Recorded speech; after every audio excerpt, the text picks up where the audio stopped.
Em primeiro lugar, queria agradecer, né? Agradecer a participação do Rafael. Eu sei que achar espaço na agenda dele é complicado, né? Complicado. O professor sempre muito requisitado, mas pela amizade que a gente tem, né? Conseguir aí uma brecha, um encaixe na agenda dele para trazer aqui para o Revisando. Cara, o maior prazer é ter você aí, né? Como eu também sou professor de informática, dividir o espaço com o Rafael, né? Cara, é sempre uma honra. Já trabalhamos aqui em Curitiba junto, né? Então, acho que nós temos uma parceria bem legal, tá? Meus alunos que já tiveram aula com você também sabem muito bem disso, né? Sempre muito bem recomendado, tá? Mas também não vão ficar elogiando demais, senão ele vai encher a bola dele, né? Rafa, a informática para PF, tá? Cara, eu acho que né, a matéria decisiva para esse concurso, tá? Até porque em outras épocas, né? Claro, fora o último concurso, que já teve um peso forte, mas em outras épocas era sempre a matéria deixada de lado.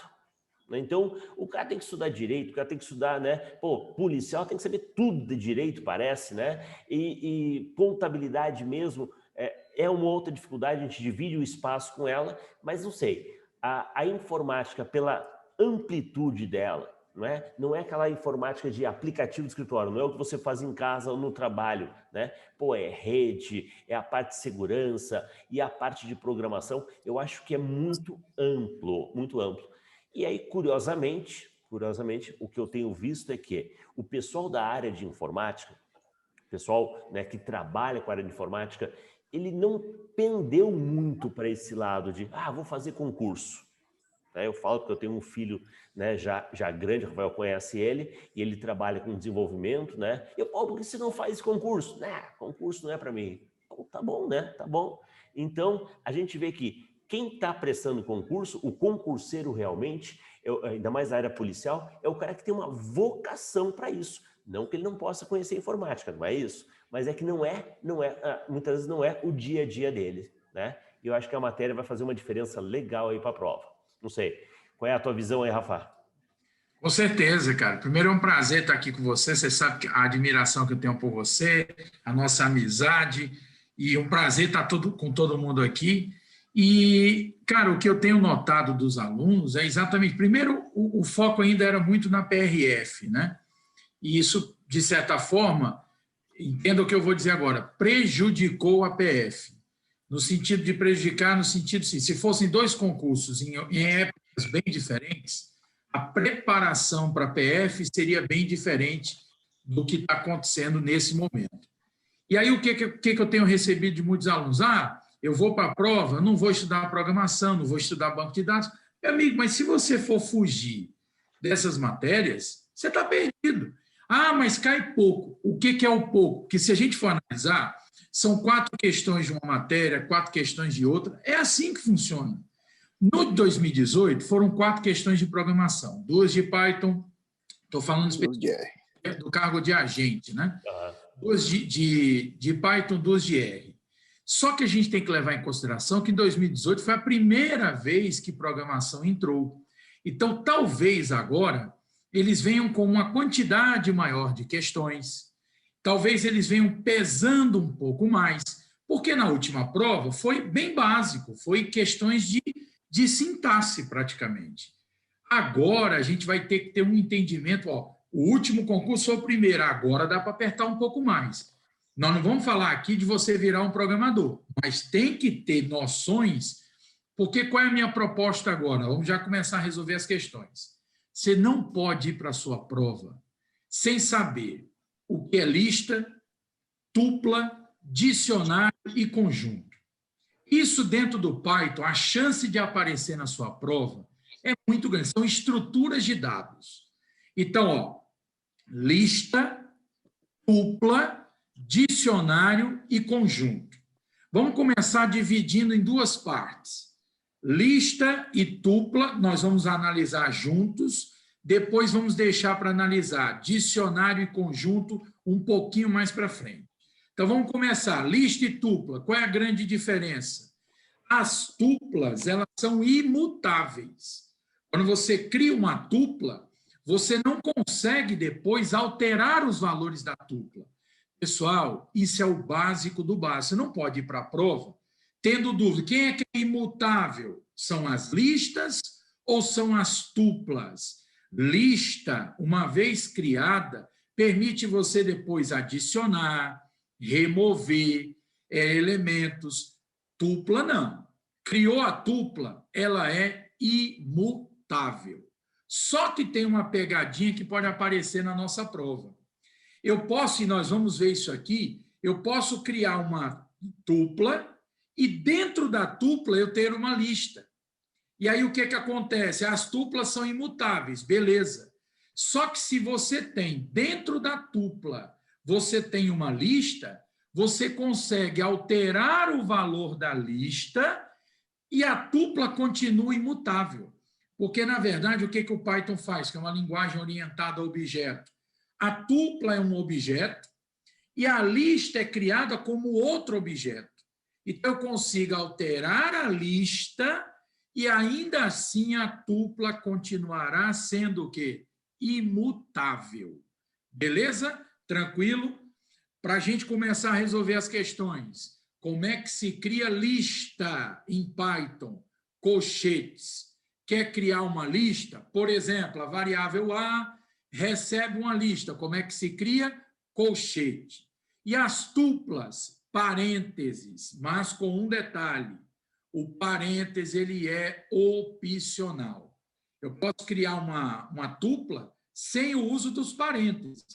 Normalmente, há uma orientação, até para o código ficar mais legível, que se utilize os parênteses. Eu diria que é uma boa prática, porque não é obrigatório. Posso ter uma tupla sendo criada sem o uso dos parênteses, sem nenhum problema. Mas há uma boa prática de, quando for criar tupla, criar fazendo uso de parênteses. Então, listas podem ter valores inseridos, podem ter valores removidos, ou seja, as listas são mutáveis. Como é que se cria listas? Com o uso de colchetes. Já a tupla, primeiro, ela é imutável, criada com o uso de parênteses, embora o parêntese seja opcional. Embora a tupla seja imutável, eu posso ter uma lista dentro da tupla, e aí eu consigo alterar a lista e sem alterar a tupla, ou seja, eu posso alterar a lista e a tupla irá permanecer imutável. Vamos para as questões, porque aí fica mais fácil a gente entender como é que isso vai ser cobrado. Deixa eu compartilhar aqui uma tela. Vamos aqui, já colocou aqui o anfitrião, Márcio? Já coloquei já. Mas aqui não está. Está desabilitado. Opa. Vamos lá. É mesmo, é verdade. Será que eu tornei com anfitrião outra pessoa? Falei, tem uns 3, 4 Rafael aí, uns 3, 4 Fernando, então. Sei que. Agora sim. Deixa eu. Vendo aqui o cara que manda é ele, né? Pronto, todo mundo vendo aí? Ok, aqui sim. Beleza, então vamos lá. Olha a nossa primeira questão aqui, ó. Considere o programa a seguir na linguagem Python. Pessoal, essas questões eu elaborei, porque o CESP não tem, nós não temos histórico desse tipo de questão. Porém, eu tomei muito cuidado, com critério, para elaborar essas questões. Em que sentido? Nós tivemos uma questão dessa muito parecida em 2018, só que a questão que foi cobrado na prova de agente de 2018 foi cobrada em relação à linguagem R. E lá no R nós temos os vetores. Então, assim, é o mesmo perfil de questão que foi cobrado em 2018, só que em 2018 eles cobraram essa ideia na questão de R, eu adaptei para o Python. Então, assim, são questões que não são da banca, mas eu tomei muito cuidado para seguir a mesma linha da banca que no caso aí é o Sebrasp, para a gente não ficar inventando muito, porque eu vejo muitas vezes, tem aluno que me manda questão de simulado, de coisas desse tipo, então, as questões absurdas, um negócio assim que não vai cair, a não ser que o CESP venha num estilo completamente diferente. Então, acredito nesse nível e nesse perfil de questão que o CESP volte a trabalhar. Tranquilo? Vamos lá. O objeto X, o que ele é? Uma tupla, é uma lista. Isso aqui é lista. Ah, como é que eu sei que é lista? O colchete. Se fosse uma tupla, ou não teria os parênteses, ou estaria com os parênteses. Então, ó, o objeto X é uma tupla. O Y também é uma tupla. E aí eu estou mandando, ó, print X mais Y. Muito cuidado. O que a gente vai ter que entender aqui? Quando você tem duas tuplas, como nós temos agora, X e Y, e eu mandar somar, só que esse mais, ele não será usado, nesse caso, para uma soma. Por quê? Não é duas listas, não, professor? Oi? É duas listas. A primeira ou é dupla? Eu falei dupla, foi? Foi. Oh, desculpa. Não, aqui são duas listas. Eu aqui troquei e não percebi. Por que eu sei que isso aqui são listas? Por conta dos colchetes. Não são duplas. Aqui são duas listas. Ok? E aí o que nós vamos fazer? Nós vamos mandar somar. Mas só que não é a soma. O que vai acontecer aqui? Olha qual é a ideia aqui. É como se eu estivesse pegando 7 mais 3, 10. 7 mais 2, 9. 4 mais 3, 7. Olha o perigo. Se fosse na linguagem R, e aqui dois vetores lá em R, você soma posição 1 com posição 1, posição 2 com posição 2. Esse é o perigo, não pode confundir as linguagens. Aqui não é R, aqui é Python. E qual é o comportamento que o Python tem para esse tipo de questão? Concatenação. Nós vamos concatenar. Nós vamos criar uma nova lista concatenando esses valores. Então, ele vai juntar 7, 7, 4, 3, 2, 3 e virar uma nova lista com esses valores concatenados. Beleza? Vamos fazer um rápido aqui. Márcio, vou compartilhar outra tela. Aí, vamos para a tela do Python. Deixa eu abrir aqui o idle. A gente vai direto no idle. Então, ó, se você está estudando R, muito cuidado para você não confundir as linguagens. Isso aqui não é vetor, nós não estamos na linguagem R para sair somando índice por índice. Aqui é Python.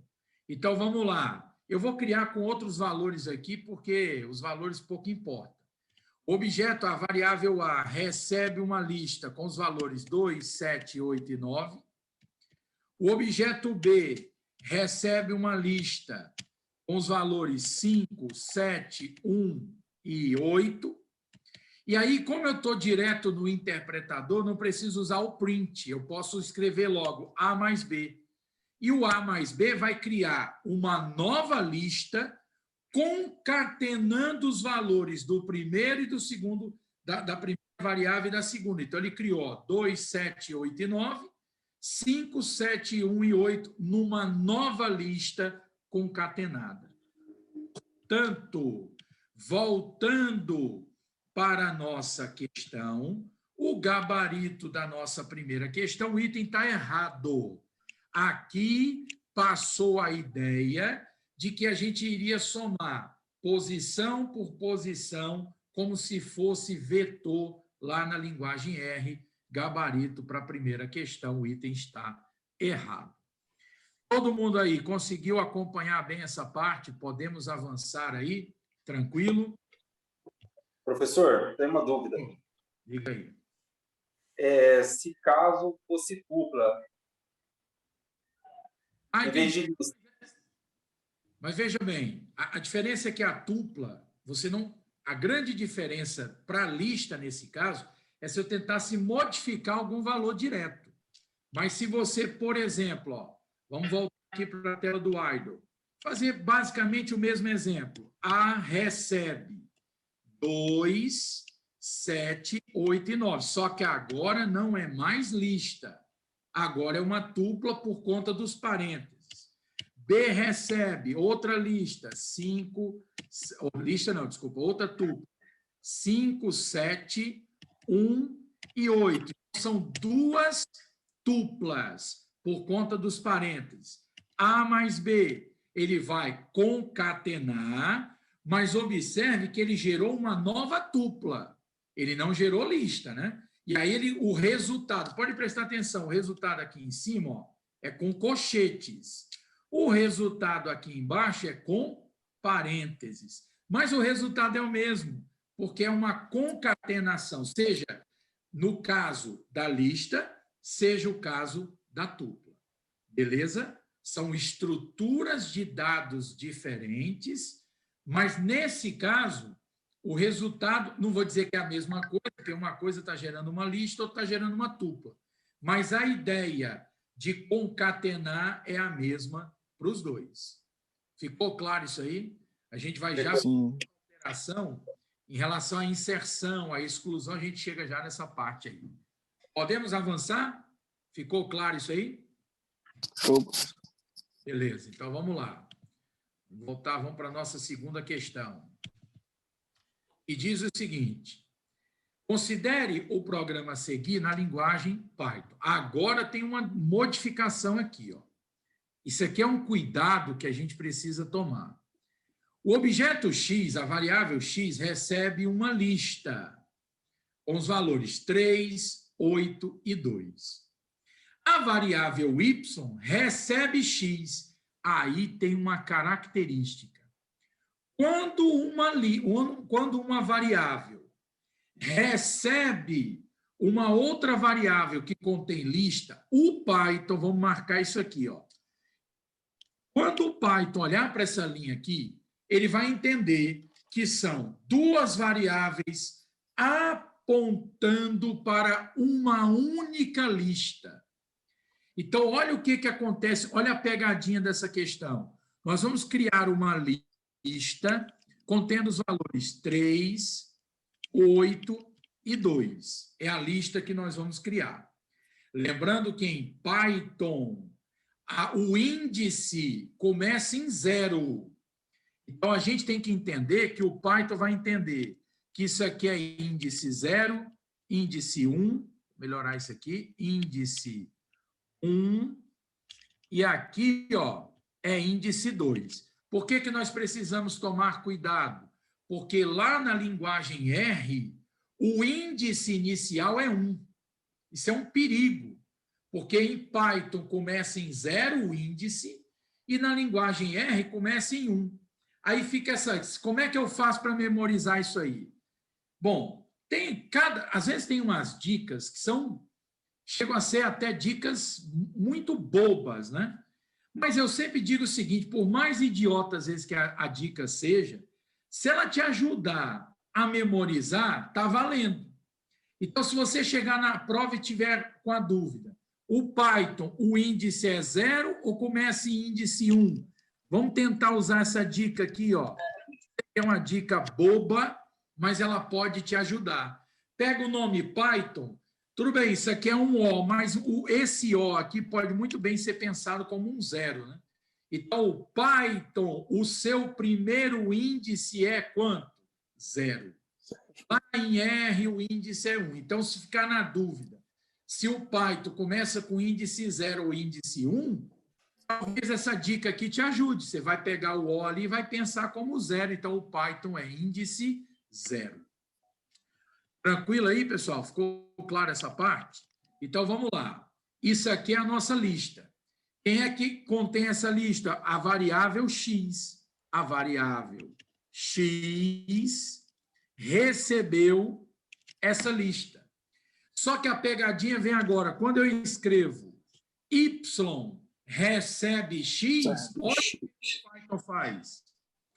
O Python entende que o Y está recebendo X, só que o Python não irá enxergar como duas listas. Ele enxerga uma lista só. Então, agora, são duas variáveis apontando para a mesma lista. Não são duas listas. É uma lista só. Aí, o que a terceira linha do programa pede?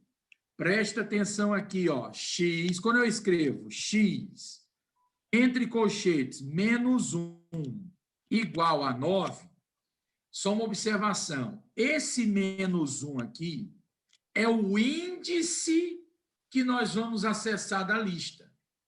Só que o Python, ele tanto trabalha com índices positivos, como ele trabalha com índices negativos. Então, aqui é índice menos 1, menos 2, menos 3.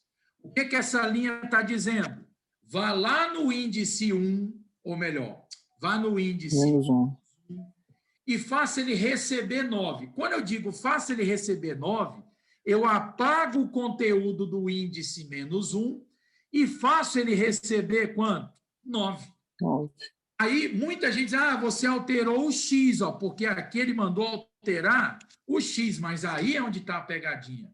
É que quando Y recebe X, embora sejam duas variáveis diferentes, elas apontam para a mesma lista.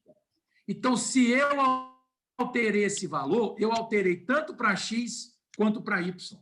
Quando eu mandar print Y, imprima Y, qual é a lista que tem Y? 3, 8, 9. E ele está dizendo que seria 3, 8 e 2. Gabarito dessa questão, o item está errado. Porque o que muita gente pensa é o seguinte, como eu vou imprimir Y, eu vou imprimir os valores que eram anteriormente. Não. Alterou X, como a lista é uma só, alterou para X, alterou para Y também. Então, ao imprimir, ele vai imprimir 3, 8 e 9, e não 3, 8 e 2. Gabarito. Para essa questão, o item está errado. Quantos candidatos têm esse tipo de informação? Uma questão dessa aparecendo na prova. Quantos candidatos têm essa informação? Poucos. Então, eu digo o seguinte, se você entendeu essa parte, reze para cair. Reze para cair, porque dá para acertar esse tipo de questão, dá para você revisar essa semana toda para não confundir mais, dá para acertar e digo mais, é um diferencial. Quantos vão marcar uma... Muitos vão deixar em branco. E outros vão à sorte, vão marcar sem saber o que estão fazendo.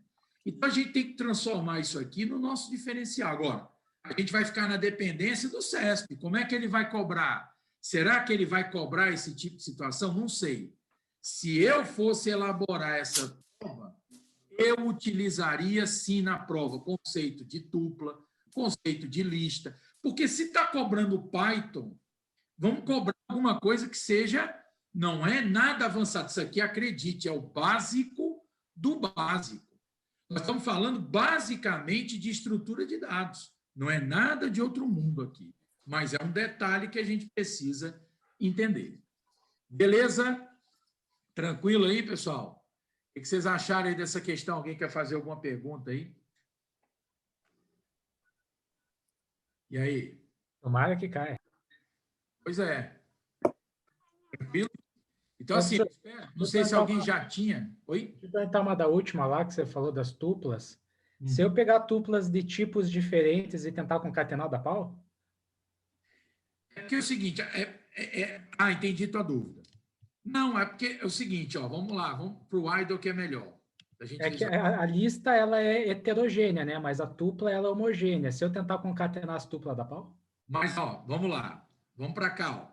Vamos criar a variável, vou até criar com outro nome, vamos criar a variável aula, contendo uma tupla que tem 1, A, 8, 9 e, sei lá, Z. Foi essa a sua pergunta, foi isso? Nós estamos colocando string, str, com int, inteiro. Não é essa a sua dúvida? Isso.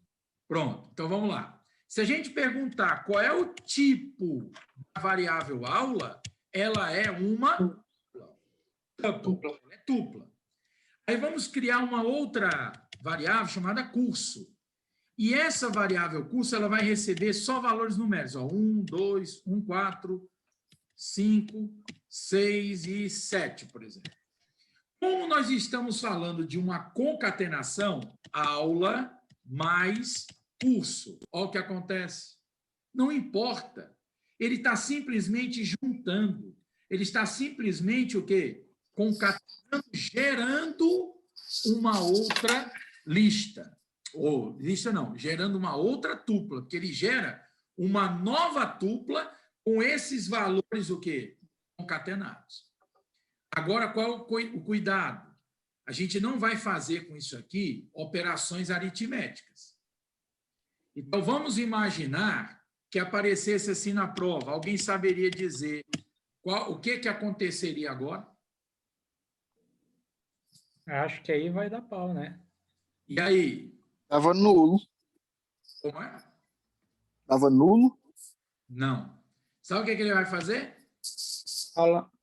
Ele pega ali a tupla e faz com que ela seja repetida 2 vezes.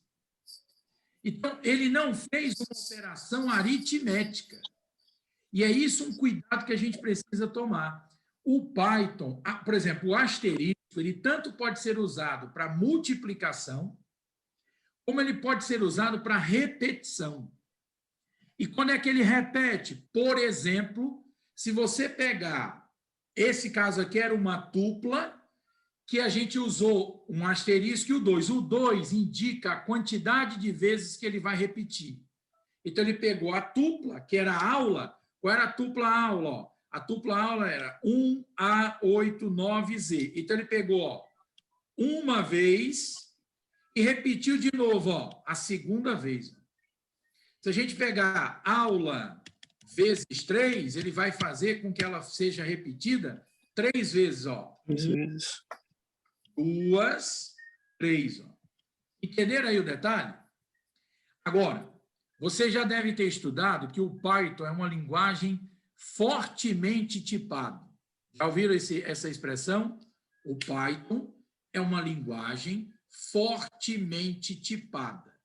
O que isso quer dizer? O Python não vai aceitar fazer conversões automáticas. Vou dar um exemplo. Vou pegar um exemplo bem básico aqui. A recebe, vamos colocar assim, A recebe 8. B recebe 2. O que você me diz? Qual vai ser o resultado disso aqui? A asterisco B. Qual será o resultado? 8. Não, aí ele vai dar pau, porque eu estou multiplicando um int com uma str. Só que tem um detalhe. Como é que o asterisco funciona? Não, ele vai repetição. Ele vai repetir. Ele vai fazer com que o 8 seja repetido 2 vezes. Lembrando que o 8 aí não é número. Como ele está entre aspas, ele é um str, ele é uma string. Então, eu estou repetindo a string 2 vezes. Quando é que o asterisco multiplica? Se fosse assim, aí o asterisco multiplica. Então, a gente observa que o asterisco ele tem 2 funções aqui. Ele pode ser usado para multiplicação, mas ele pode ser usado para repetição. Vai depender do tipo de dado que a variável contém. Agora, olha só o detalhe. Se colocar só número, ela multiplica. Exatamente. E se colocar string, número, ele repete. E se colocasse assim? Agora? Repetir. O A é string. O B é string. Aí não tem jeito. Porque, para ter repetição, você concorda? Por que ele repetiu aqui 3 vezes? Porque o 3 era um valor inteiro. Então, você tinha, por exemplo, aqui, você tinha o A como uma string e tinha o B como um valor inteiro. Aí ele entendeu que era para pegar a string e repetir aquela quantidade de vezes indicada pelo número inteiro. Só que agora que eu tenho duas strings, o 5 é string, o B é string. E quando for com duas strings, olha o que, o Python vai dizer. Espera aí que eu diria aqui outro caractere. Olha o que, o Python vai dizer. Ó. Quando eu peguei aqui, ó, A, asterisco B, duas strings, aí ele é fortemente tipado. O que quer dizer que ele é fortemente tipado? Existem outras linguagens de programação que automaticamente iriam pegar esse 5, converter para inteiro, o 3 seria convertido para inteiro e ele faria o cálculo da multiplicação. Só que o Python, ele é fortemente tipado. Se eu digo que ele é string e o outro é string, quando eu tentar fazer duas operações, o Python entende. Operações com tipos de dados incompatíveis é erro. O Python não faz conversões automáticas. Ele é fortemente o quê? Tipado. Beleza? É isso que ele faz. É o Fernando que quer fazer uma pergunta? Diga aí, Fernando. Boa noite a todos. Estão me ouvindo? Sim, sim. Prazer, mestre, estar falando com o senhor. Eu queria saber quando é que a gente executa uma soma na lista e na tupla. Porque o sinal de adição ali, ele concatena. E o de multiplicação, ele duplica, né? De acordo com que o asterisco, o número que tiver com asterisco. Aí eu queria saber quando é que vai exercer a multiplicação e a adição, tanto em lista quanto em tupla. A gente consegue fazer isso quando a gente aciona o índice. Acho que tem até uma questão que a gente vai já trabalhar. Eu posso pegar o índice 1 de uma lista, somar com o índice 3 de outra lista, multiplicar, só que nós vamos acessar por índices. E aí a gente vai fazer operações em relação a isso. Beleza? Diretamente não tem como, né? É porque para entender que são aritméticas, a gente vai pegar por índices. Ok, obrigado. A gente chega já nessa... Acho que tem uma questão que a gente já vai trabalhar com isso aí. Ok, obrigado. Valeu. Então, ficou claro o que é o fortemente tipado aí, que é uma característica que ele pode citar na prova, né? Então, o Python ele tem duas grandes características. Ele é fortemente tipado e ele é dinamicamente tipado. Em outras linguagens de programação, eu teria que dizer que esse A recebe uma string. Em Python, não. Você cria a variável, já coloca o valor, ele mesmo identifica o tipo de dado que ele irá receber. Em outras linguagens, em muitas delas, isso não acontece. Então, o Python, além de ser fortemente tipado, ele é dinamicamente tipado. Porque o CESP tem duas possibilidades na prova. Ou ele vai para um campo teórico, que eu não duvido ele cobrar teoria sem cobrar. Por exemplo, a gente está esperando e estamos trabalhando aqui com a ideia de ter um código e ele gerar o resultado, porque ele fez isso na prova de 2018.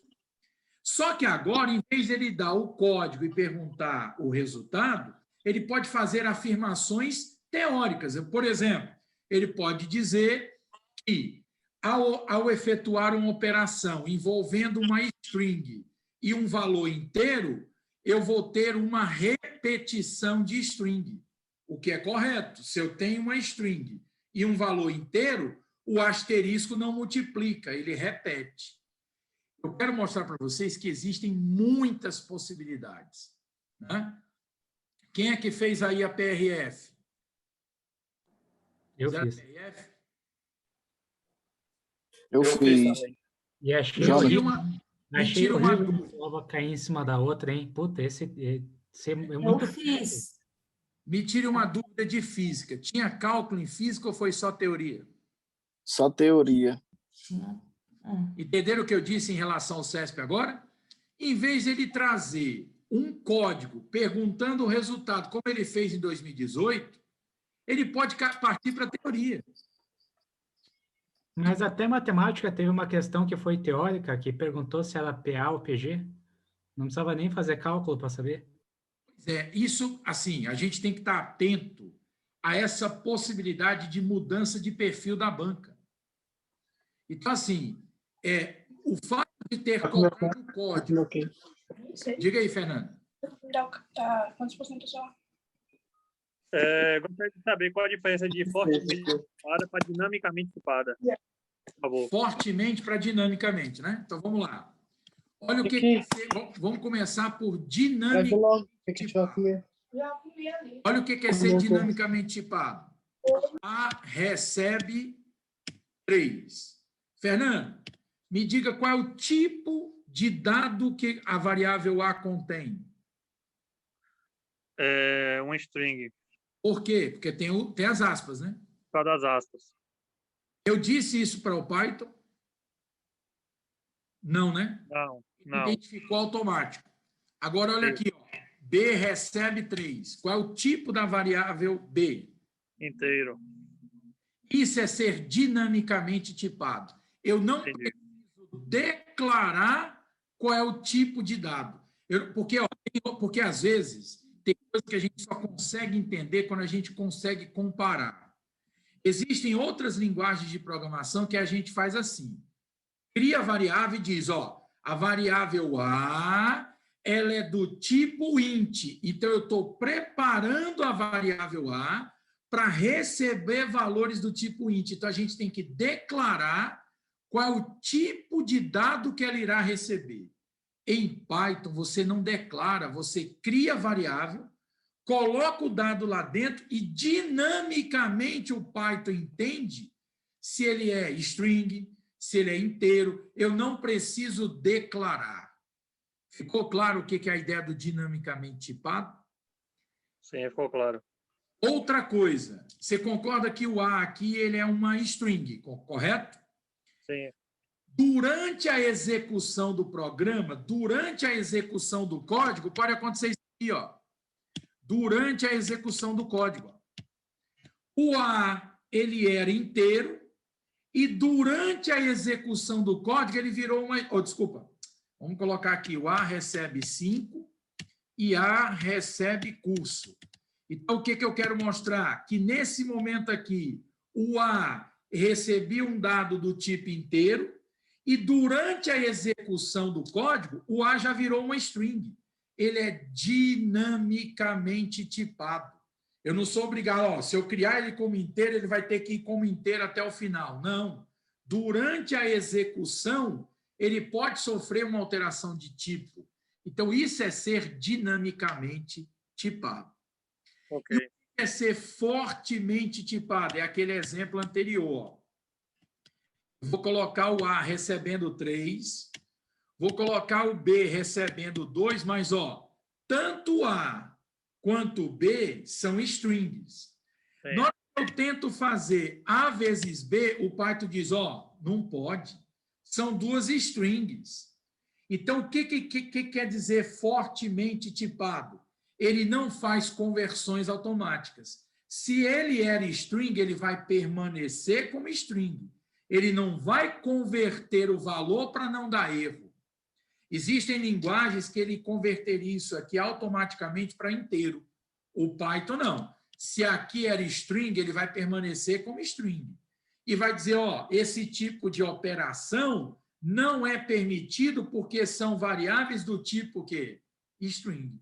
Então, ele preserva o tipo de dado. Ele é fortemente o quê? Tipado. Beleza? Então, são duas características diferentes. Agora, o Python aceita as duas, mas são características diferentes. Ok, obrigado. Vamos para outra. Vamos para a questão 3 lá. Então, aqui o item está errado. Vamos para 3. Bom, considere o programa a seguir na linguagem Python. O A é uma lista ou é uma tupla? O A é uma lista. Por quê? Porque tem o colchete. Se é lista, pode ter seus valores alterados, sim ou não? Pode, porque listas são mutáveis. Aí, o que você entende de mutação da lista? Ou eu posso inserir, ou eu posso excluir, por exemplo. Ou alterar um valor. Eu posso inserir, excluir e alterar. Aí vem a pergunta. Como é que se exclui valor de lista? Aí é um detalhe, existe mais de uma opção para isso.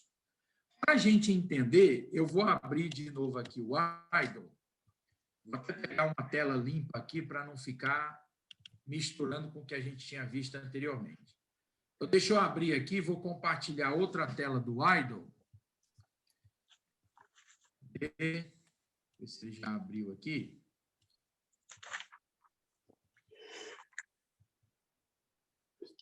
Olha o que eu quero mostrar com isso aqui. Espera aí que ele não abriu ainda não.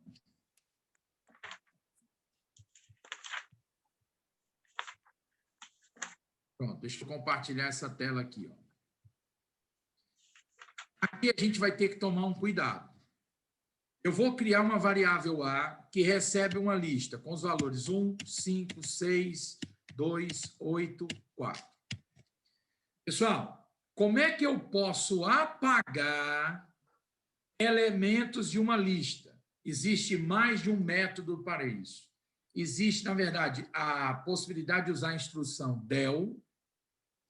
Existe a possibilidade de usar o pop, aí é um método pop, e existe o método remove. São métodos para exclusão. Vamos entender. Vou primeiro começar pelo del. Del, que é uma instrução, A, porque o A é o nome da variável que contém a lista. E o que eu quero apagar? Eu quero apagar o índice 0. Vou teclar Enter. Olha o que ele fez aqui, ó. Está errado. O que está de errado ali? Porque eu coloquei os parênteses. Então, a gente vai colocar aqui del, na variável A, apaga o índice o quê? 0. Quem é o índice 0 da lista, pessoal? 1, porque a lista não começa com índice 0. O primeiro elemento da lista que é 1, então ele vai apagar quem? 1. Olha a variável A. Todo mundo acompanhou o que aconteceu aqui? Então, o que o del fez aqui? O del apagou um índice da variável A. E qual era o índice? O índice 0. Ele foi lá e apagou o índice 0, ou seja, ele apagou 1 aqui. Por que eu consegui apagar? Se fosse tupla, eu não conseguiria apagar, porque as tuplas são imutáveis. Mas eles, professor, no caso, ele só apaga se colocar entre parênteses. Se colocar na verdade, entre colchetes. Colchetes, isso. Se colocar entre parênteses, ele dá erro. Exatamente. Porque a função lá é uma lista, né? Só que não é por isso, não. Porque aí por conta do del. Eu vou já mostrar que no pop e no remove é diferente. A gente vai já chegar nessa Só no del que é assim. E o del, ele é uma instrução, ele não é um método. Qual é a diferença?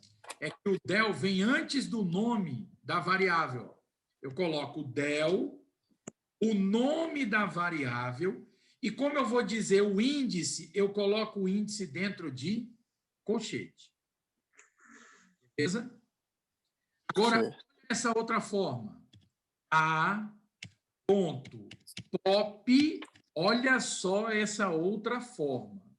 Vou teclar Enter. O que aconteceu aqui, ó? O pop, ele é um método. Aí a gente escreve o nome da variável e coloca o pop depois do nome da variável. É ponto pop.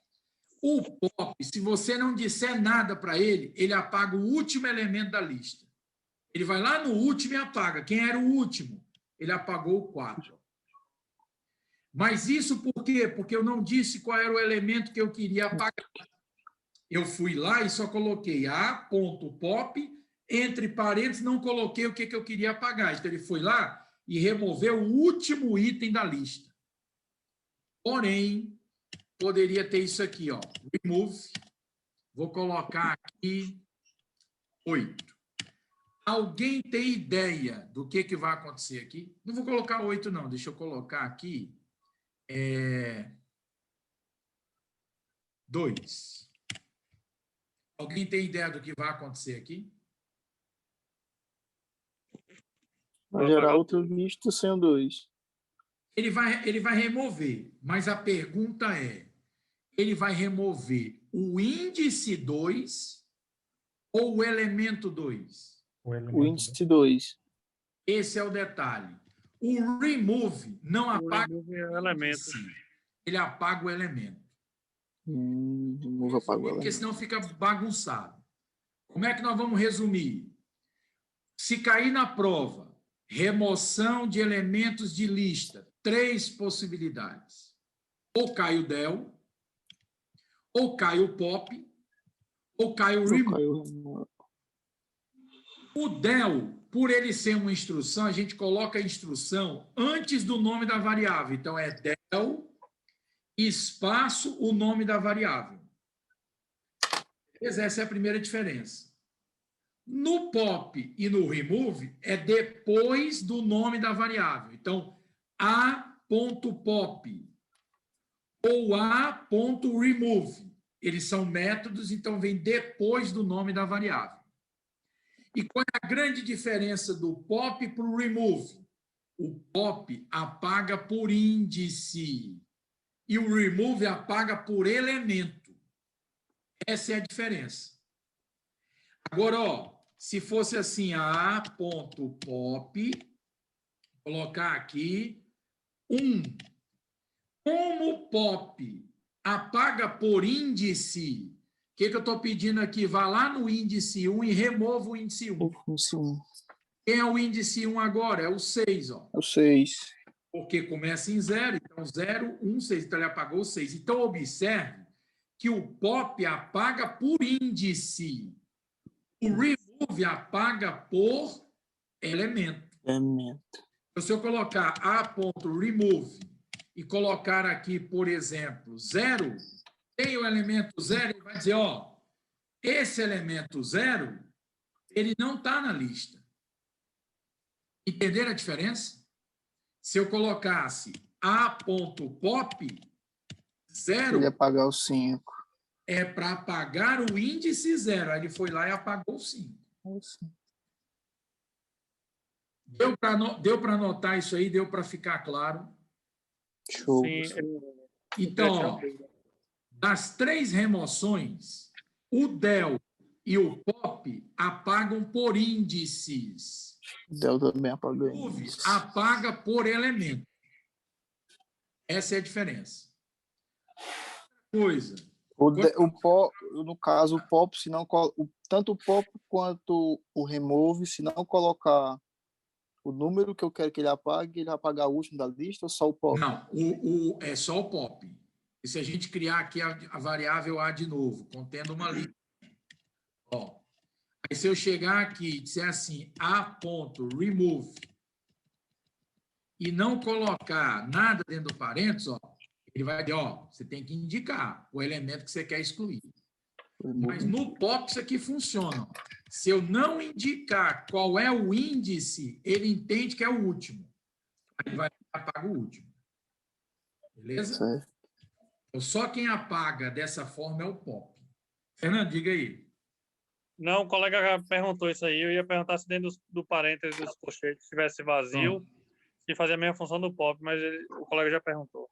Obrigado. Beleza. Então, vamos matar a questão lá. Vamos voltar para a questão. A questão diz, a variável A recebeu uma lista, e aí usamos, ó, a.pop2. Pop apaga por índice ou por elemento? O pop apaga por índice. Então, ele vai apagar qual índice? 2. Quem é o índice 2? O 7. O 7. Então, ele remove o 7. Então, a resposta, 8, 4, 2. Ele apagou o 7. O item está o quê? Correto. Certo, correto. Na prova, qual seria o grande problema? Ficar na dúvida se ele vai apagar o elemento 2 ou se ele vai apagar o índice o quê? 2. Entenderam a pegadinha que poderia acontecer aí? Sim. Porque lá eu poderia apagar o 2, o elemento 2, ou eu poderia apagar o índice 2. Como eu estou usando o POP, eu não apago por elemento, eu apago por índice. Então, eu estou apagando o índice 2, e o índice 2 é o 7. O item está correto. Beleza? Posso avançar? Beleza. Vamos lá, questão 4. Aí, um pouquinho mais difícil. Ó. Vocês estudaram o range aí já? Já. O range, Eu ainda não. ele gera uma sequência. Então, a gente vai ter que primeiro entender o que esse range vai fazer aqui. Ó. Ele vai gerar uma sequência. Sequência começando em quanto? 6. Então, isso aqui é o início, isso aqui é o fim, e o último valor é o incremento. De quanto em quanto eu vou criar essa lista. Ou seja, é uma PA. De 3 em 3. Início 6, final 15, indo de 3 em 3. Só tem um problema. O range não adiciona o último elemento. É uma característica. Ele coloca o início, mas não inclui o final. Então, o range ele tem a característica de não incluir o último elemento. Ele inclui sempre o início e exclui o final. Então, se o início é 6 e o final é 15, indo de 3 em 3, qual é a lista que ele vai gerar? 6, 3, 9, 12. 9 e o 12. Não entra o 15, porque o 15 é o último elemento. Um elemento. Não cria ele com o último elemento. Inclui o primeiro, mas não inclui o último. Então, ele gerou 9 e 12. O que esse list faz? Transforma isso em uma lista. Ele vai lá e transforma em uma lista. Beleza? Todo mundo entendeu até aqui? Então, nesse caso, ele gerou, vamos só organizar aqui para o 6, o 9 e o 12. Quais são os índices dessa lista? 1, 2 e 3, menos 1, menos 2 e menos 3. Opa! Não, 0, 1 e 2. Aí que eu coloquei foi com 1. É 0. É 0. 0, 1 e 2. 1 e 2. Índice 0, 1 e 2. E menos 1, menos 2, menos 3. 2 menos 3.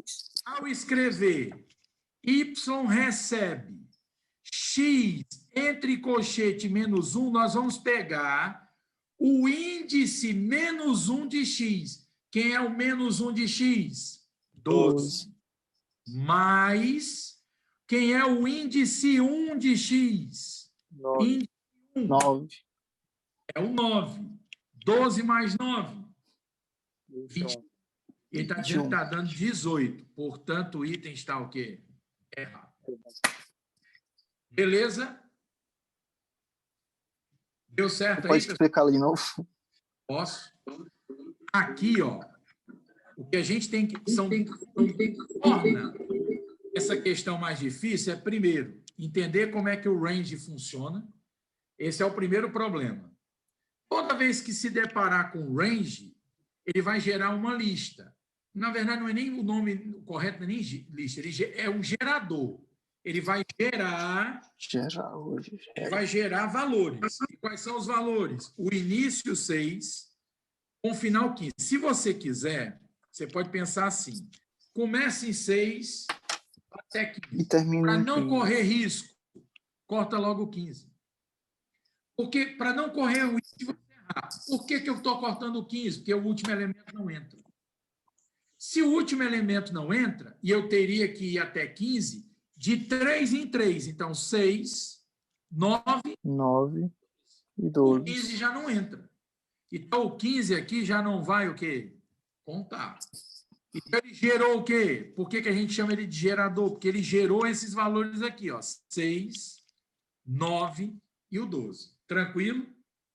Certo. Para esse conteúdo, o list aqui, ó, o list vai transformar isso aqui numa lista. Então, isso aqui se transforma em uma lista. E, nesse caso, essa lista terá índice 0, índice 1, índice 2. Índice menos 1, menos 2 e índice o quê? Menos 3. Ao escrever que y recebe lá da variável x o índice menos 1. Quem é o menos 1 da variável x? O 12. Então, vamos anotar. Aqui, ó. Entender como é que eu cheguei a esse 12, né? Mas, lá da variável x, eu quero o índice 1. Quem é o índice 1 da variável x? O 9. Então, nesse caso, o que eu estou mandando fazer? Somar 12 mais 9. 12 mais 9 daria 21. Aquele disse que daria 18. Por isso que o gabarito está o quê? Errado. Erradão. E aí, alguém quer fazer alguma pergunta? Diga aí, Fernando. Entendi agora, ficou bom. Esse range, ele funciona também para ponto flutuante ou só para inteiro? A gente também pode usar. Sabe onde é que há uma possibilidade grande de ele aparecer? No for. Tem aquela estrutura de repetição? Sim. A gente coloca o for e usa gerar os valores. Eu acho que tem até uma questão sobre, não sei se tem nesse aqui, eu vou já olhar. Mas se usa muito o for nesse sentido. Ele é um gerador, né? E aí, a gente tem na estrutura do for, a gente precisa, por exemplo, ter valores para percorrer aqueles valores. Aí se usa o range para isso, para ele gerar os valores. Sabendo que ele não adiciona o último elemento. Tem sempre o início, excluindo o final. É uma característica do range. Beleza? Beleza. 5. Aqui, ó, aqui é para a gente matar rapidinho essa questão. Aqui, não... Se você entender bem o conceito, você tem que matar essa questão em questão de segundos. Deixa eu só compartilhar a tela do Aiden, porque eu quero mostrar um detalhe. Existe um método chamado append, que é para acrescentar. Deixa eu só abrir outra tela aqui do Aiden. A gente usa o append para acrescentar elementos a uma lista. Deixa eu compartilhar aqui a tela. Cadê? Olha como é que eu vou usar o append. Ó. A recebe uma lista 3, 5, 6, 7, 8 e 2. Aí eu vou escrever assim, ó, A.append,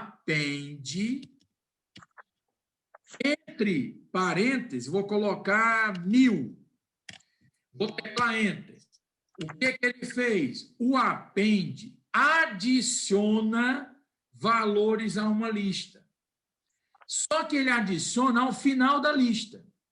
Ele está acrescentando ao final da lista o elemento especificado. Ó, eu quero adicionar o valor 1000.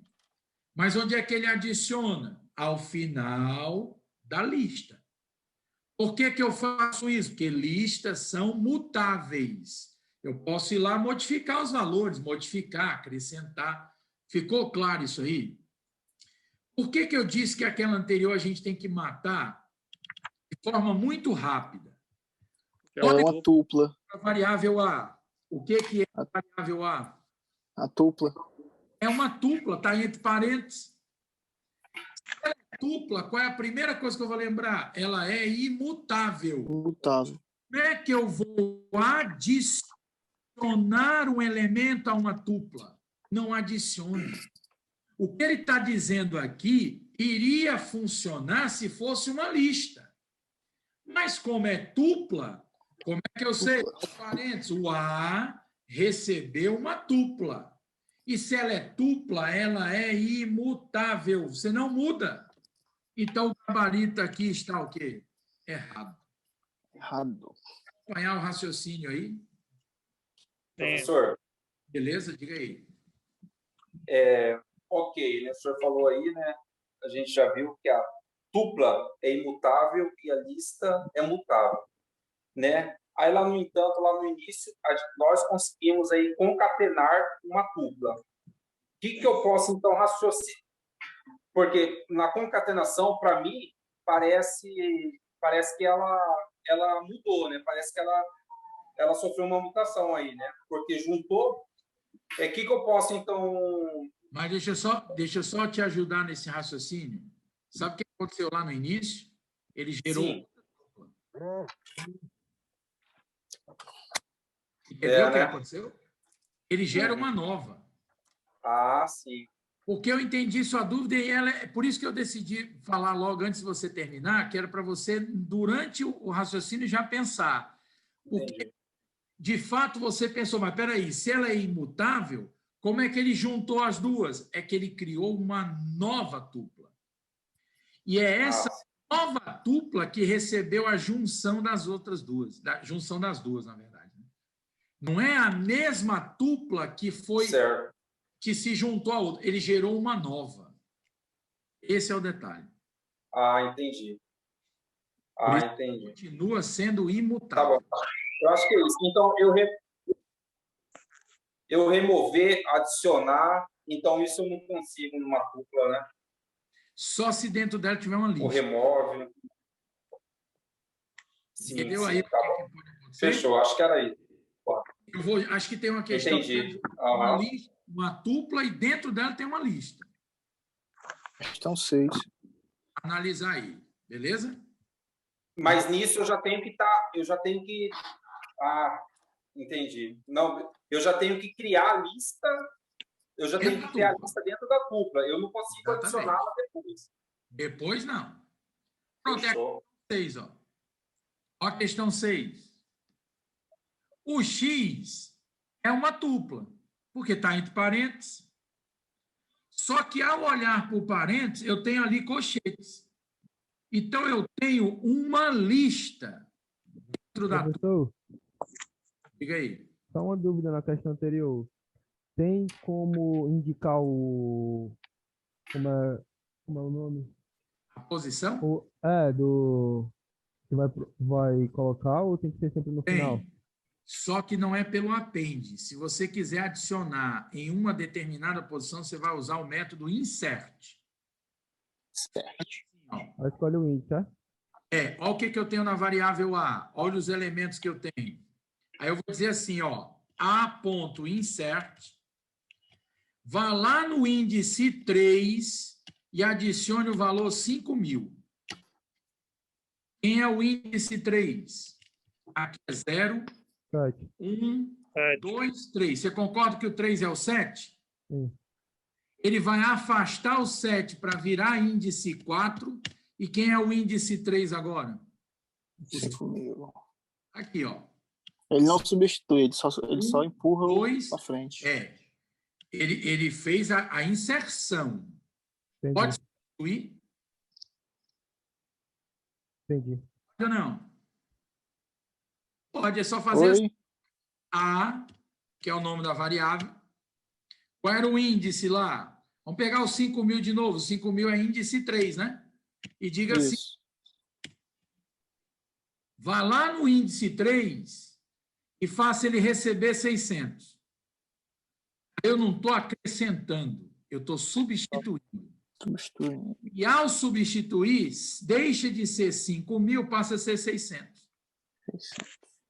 Entendi. Obrigado. Vocês entenderam a possibilidade que o CESP tem aí para elaboração de questões, né? Professor? Diga aí. O CESP vai se esbaldar em Python. Cara, olha só. Os caras podem fazer muita coisa com isso aqui. E, ó, eles não estão... Se cobrar isso aqui, porque alguém vai dizer, mas olha o nível. Não. Para programação, isso aqui é o básico do básico. Isso aqui, para programador, vou ser bem sincero, é como se você estivesse aprendendo a escrever. Você está aprendendo as letras A, B, C, D, E. Está aprendendo a escrever. Isso aqui não é programar ainda, né? Porque o que eu quero dizer é o seguinte, se quisesse pegar pesado, código, não é o que vai acontecer. Isso aqui é o básico, só que é um básico que, para quem nunca viu programação, é difícil. Eu não diria que é difícil, eu diria que tem muita gente não chega a esse nível. É o que eu estou dizendo. Pessoal, eu recebo relatos todos os dias de alunos. Ele, professor, será que ainda dá tempo de ver programação? Porque os caras não viram nada. Vão para... Eu gostei. Sem ter visto nada. É como aconteceu em inglês lá na PRF, como aconteceu com física. O cara, não, vou sem entender nada. Assim, não é uma estratégia correta, né? Ainda mais eu gostei da pesada. Eu gostei da primeira adiamento, porque não tinha visto ainda essa matéria de programação. O que eu tinha visto de programação tinha sido na superrevisão. Isso é mais alucinante. Pois é. Assim, tempo a mais para aprender. Dá para garantir pontos preciosos, pessoal. Dá para garantir pontos preciosos. Ô, professor. Diga aí. Sobre as tuplas, aquele comando que tem o sort reverse, que é crescente e decrescente, ele também não pega aquilo não, né? Não, porque você estaria mudando, né? Você vai fazer ali por ordem, né? Porque como você está pegando o índice, ele mudaria, ele estaria mudando a tupla, né? Você faz isso com lista. Mas Entendi. Tupla não. Beleza? Vamos voltar lá. Então, gabarito da questão está... Agora, olha 6. Agora é o seguinte, você está criando uma tupla, dentro dela tem uma lista. O que a gente tem que entender disso aqui? Ó? X, 2, 1. O que você entende disso aqui? Igual a 5, recebe 5. No índice 2, no índice 1 vai receber 5. Então vamos lá. Ó, o objetivo 2 é a lista e o 1 vai ser o número 8. Basicamente a lista é a tupla, o objeto X é assim, 5, 9. A tupla não mexe. Ó, 6, 8 e 2. Aí tem aqui o 3. Entenderam o que eu fiz aqui? Então, isso aqui é índice 0, índice 1, índice 2 e índice 3. Então, quem é o índice 2? O índice 2 é a lista. A lista. Aí, quando a gente chega na lista, isso aqui é índice 0, 1 e 2. 1, e o índice o quê? 2. 2. Então, eu estou mandando ir lá no índice 2. Quando eu vou no índice 2, eu chego na lista. E quando eu chegar na lista, eu quero acessar o índice 1. Quem é o índice 1 da lista? É o 8. Da lista é o 8. E eu vou fazer com que esse 8 aqui receba o quê? 5. Então, vai sair o 8 e vai ser substituído por quem? Pelo 5. Opa, não sei por que ele apagou. Pronto. Entenderam o que ele fez aí? Sim. Foi lá no índice 2, chegou na lista. Foi lá no índice 1 da lista e fez ele receber 5. E o receber é substituir o que tinha lá dentro. Então, quando eu mandar imprimir X, o que ele imprime? 5, 9, 6, 5, 2, 3. Ou seja, o índice está o quê? Correto. Correto. Aí vem aquela questão, mas a tupla, porque o X é uma tupla. A tupla não é imutável? A tupla é imutável, mas a lista é mutável. Então, eu não estou mexendo na tupla, eu estou mexendo na lista. Esse é o detalhe. O Python vai entender que você não está alterando a tupla, você está simplesmente alterando a lista. Se fosse qualquer outro índice aí da tupla, não faria nada. Qualquer coisa aí daria erro. Se fosse qualquer outro índice aí daria erro. Beleza? Tirando o índice 2, né? É a lista. Qualquer outro daria erro. Diga aí, João. Então, nesse caso aí, como tem a tupla e a lista, conta-se o índice nas duas, é? Porque você primeiro tem que chegar na lista. Ao chegar, certo. Você começa o novo índice. Ah, já chegou na lista. Então, 0, 1. Aí chegou na lista, começa outro índice. Aí é o 0, o 1 e o 2. Aí o 2.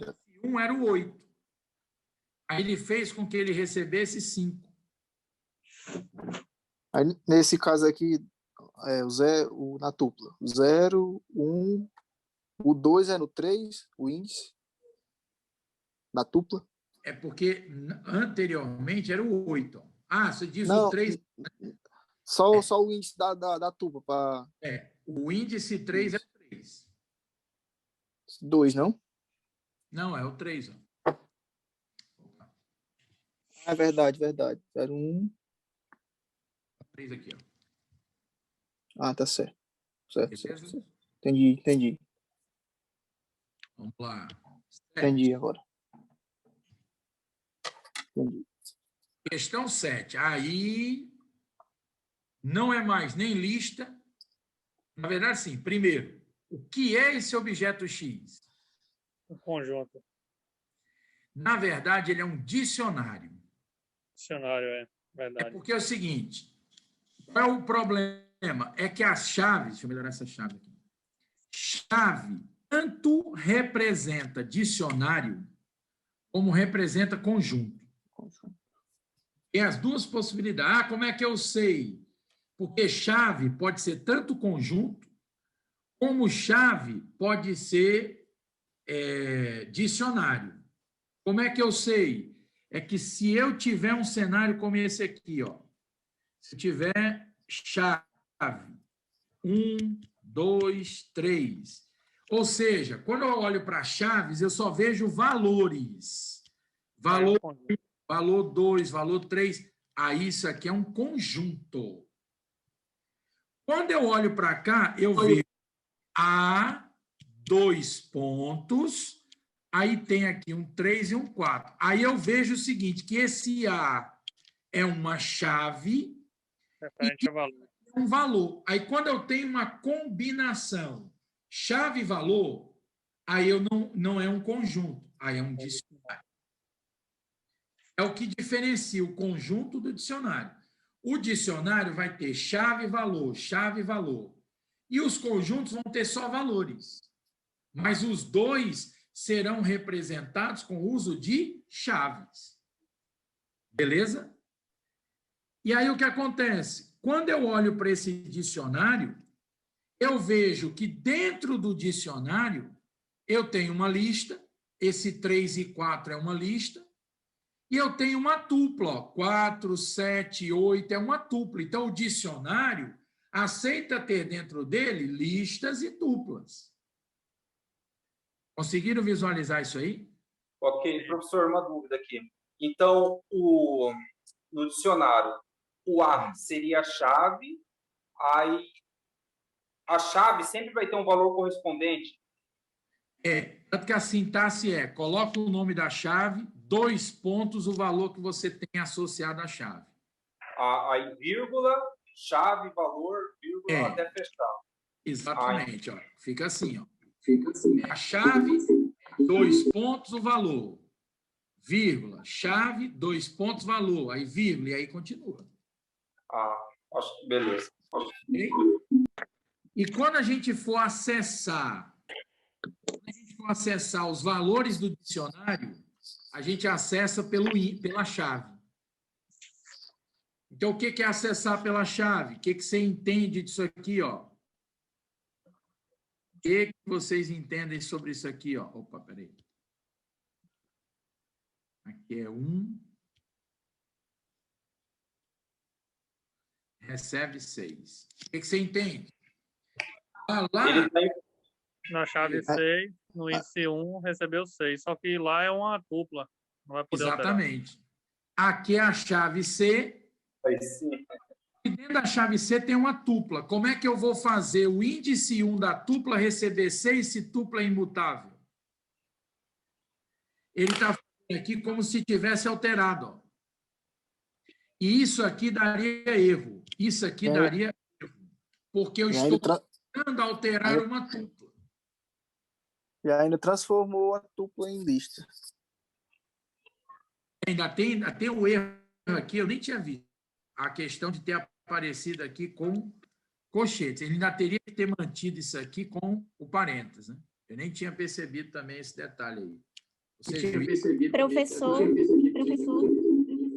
Diga aí. eu pensei que chave só em R. Repita, porque não deu para escutar.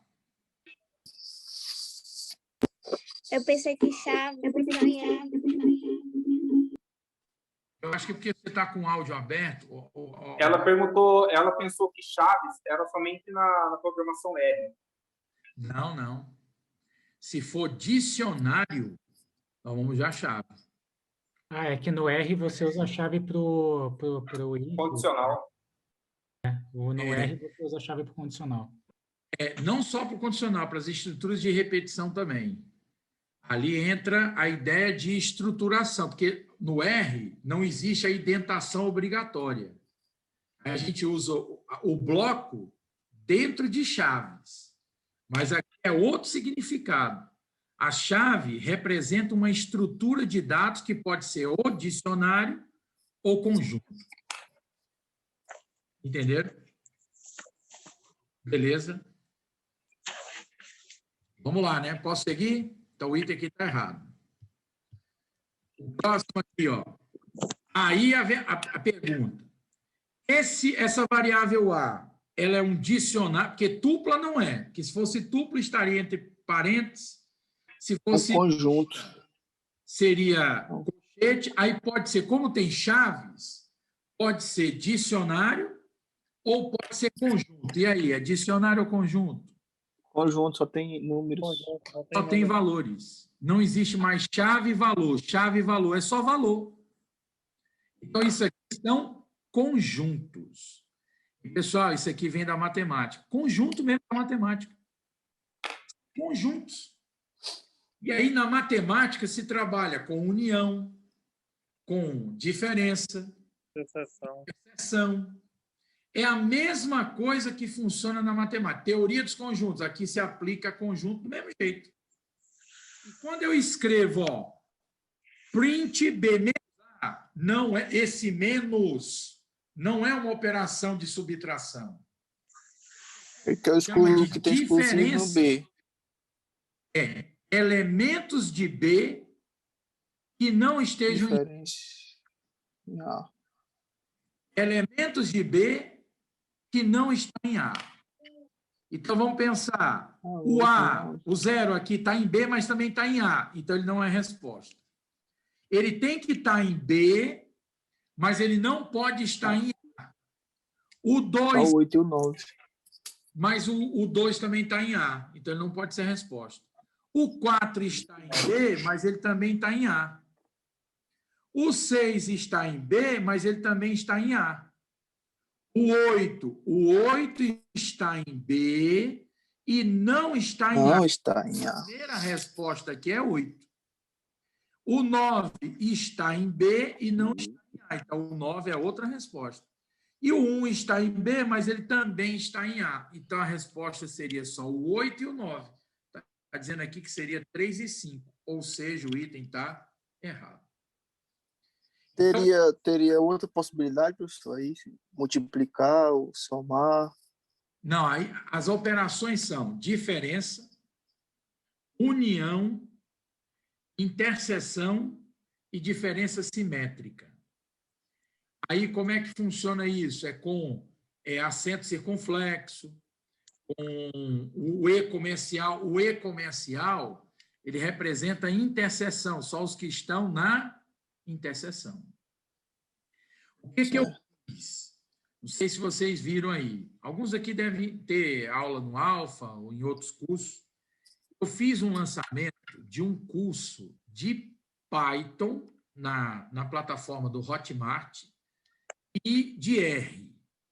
São aulas onde eu faço isso aqui passo a passo. Eu explico todos. A união, a interseção. Aí, quem tiver interesse, assim, ainda dá tempo, é um curso rápido. Então, para você revisar, para você ver coisas que você não tinha visto ainda, tem apostila, tem resolução de questões, tem a parte de teoria.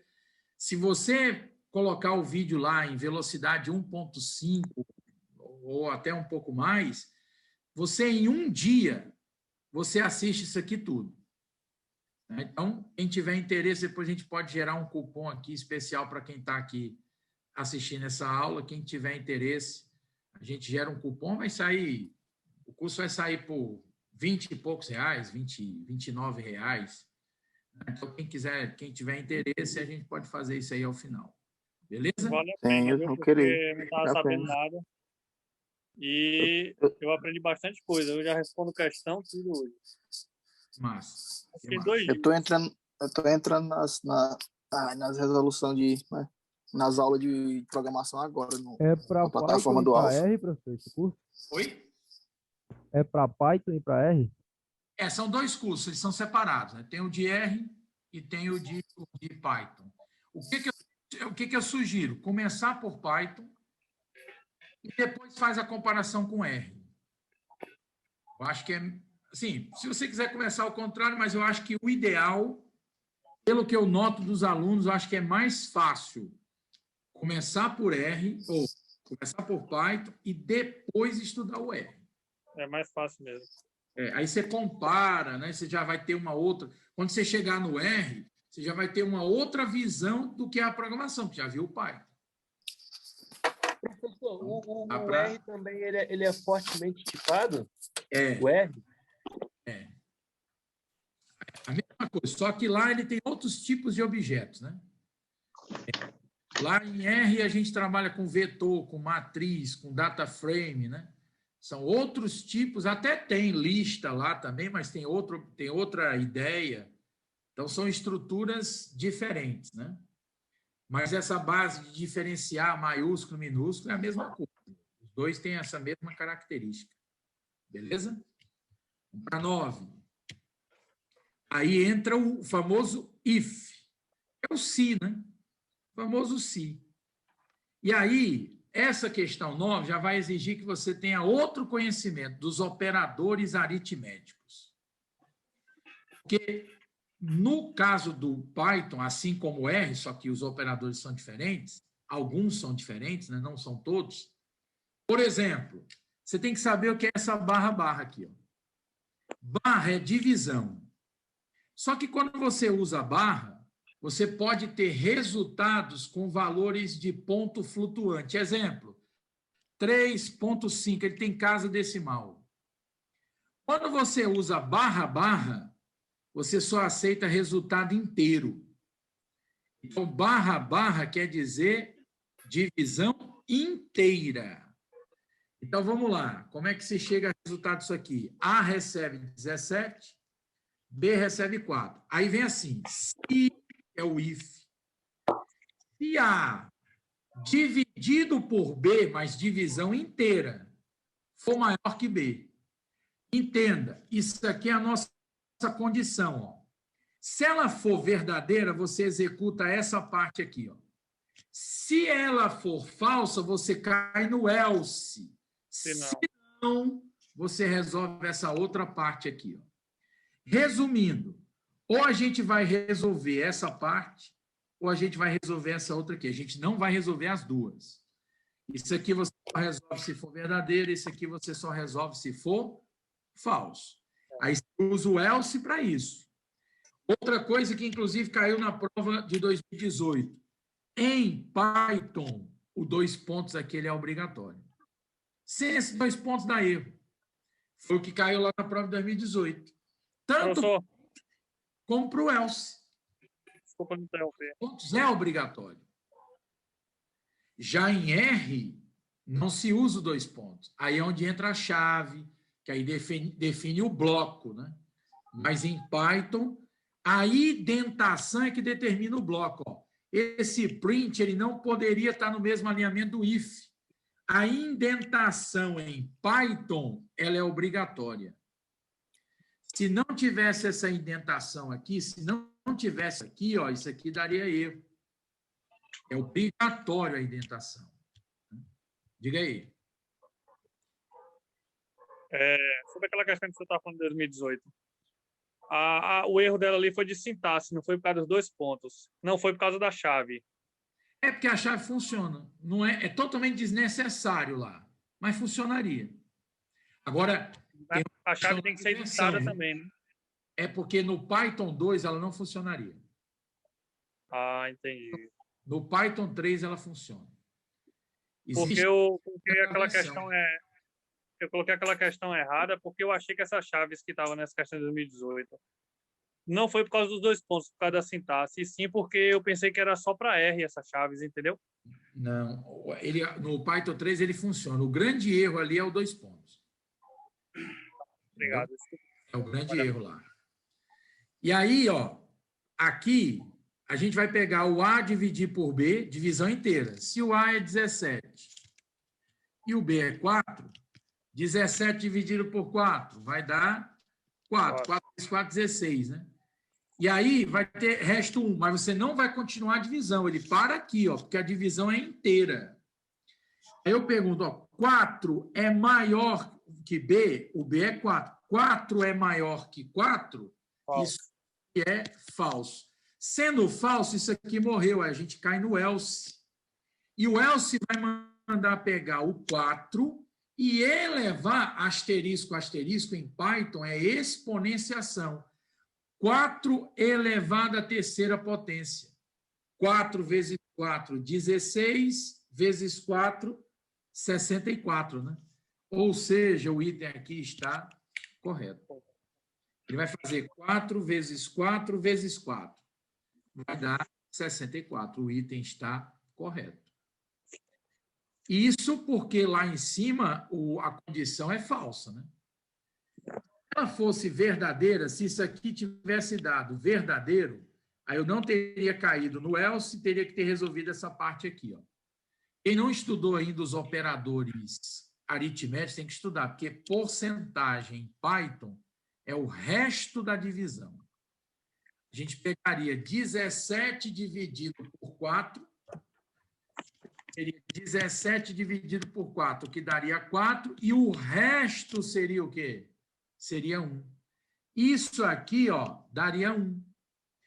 Como é que eu sei que é o resto da divisão? Em Python, porcentagem é o resto da divisão. Então, nesse caso aí, é um operador aritmético, né? Então, tem que estudar esses operadores aritméticos aí, são muito importantes aí para não confundir na prova. Ok? Então, gabarito aqui o item está correto. Eu não achei aqui no meu material, mas parece que tem um operador, eu não sei se em R ou em Python, que é porcentagem, porcentagem e porcentagem barra porcentagem. Em R. Em R.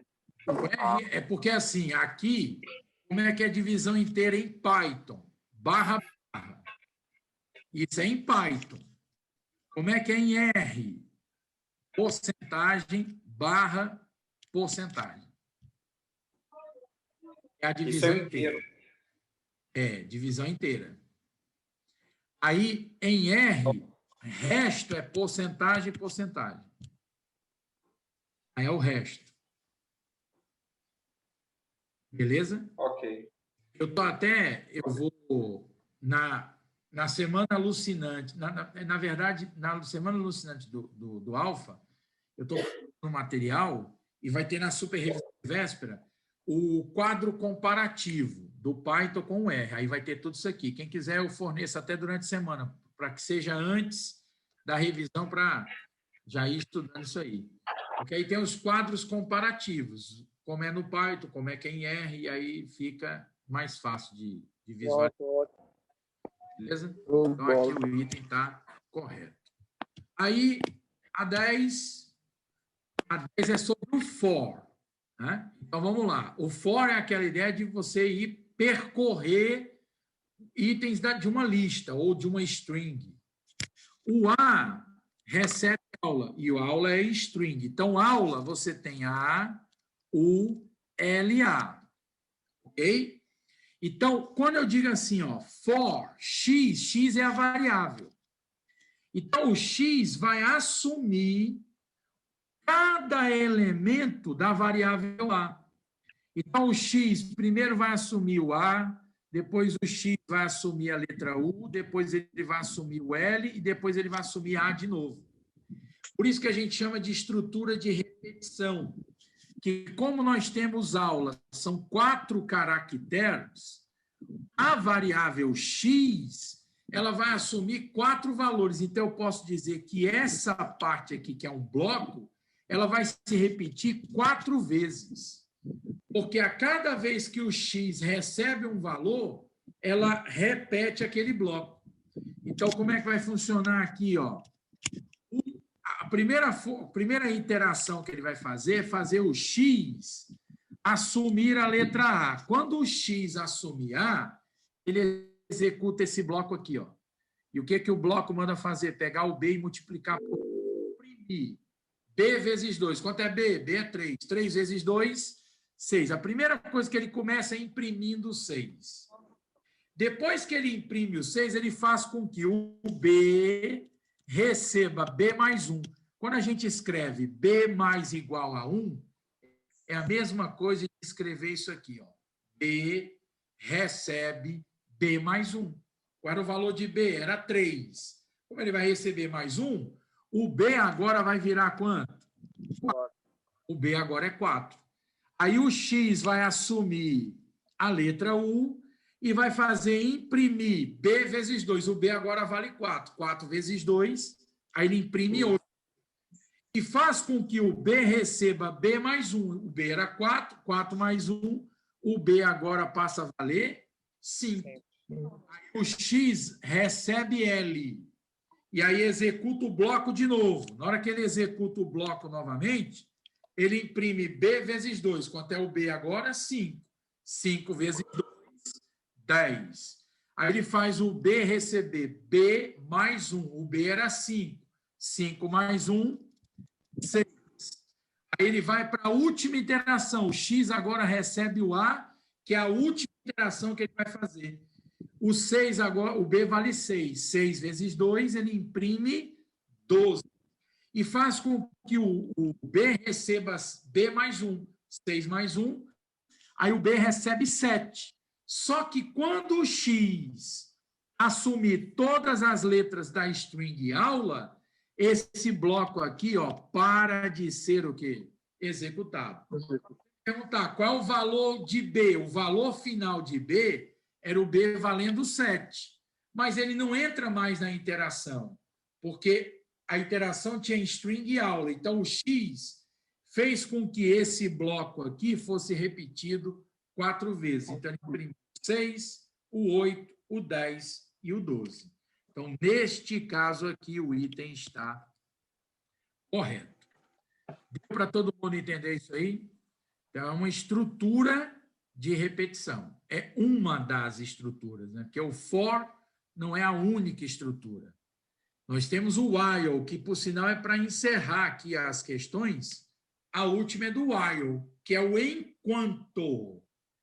Enquanto essa condição aqui, ó, for verdadeira, enquanto ela for verdadeira, esse bloco aqui, ó, continua sendo executado. Então, quanto é o A? O A é 36. Quando eu coloco 36 / 6, divisão inteira. Quanto é 36 dividido por 6? Divisão inteira. 6, né?